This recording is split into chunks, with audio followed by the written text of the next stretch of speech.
కార్యక్రమంలో ఉన్నారు. అసెంబ్లీలో అదే రకంగా కృష్ణమోహన్ రెడ్డి గారు కూడా వస్తున్నారు. వారు కూడా అసెంబ్లీలో ఉండాల్సి వచ్చి రాలేదు.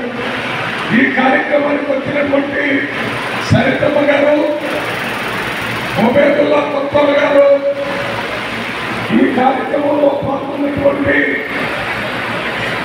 మసీదులో ఉన్న మత గురువులందరికీ, వేదిక మీద ఉన్నటువంటి సోదరీమణులందరికీ నా హృదయపూర్వక నమస్కారాలు తెలియజేస్తున్నాను. ఈ ఇఫ్తార్ అనేది మన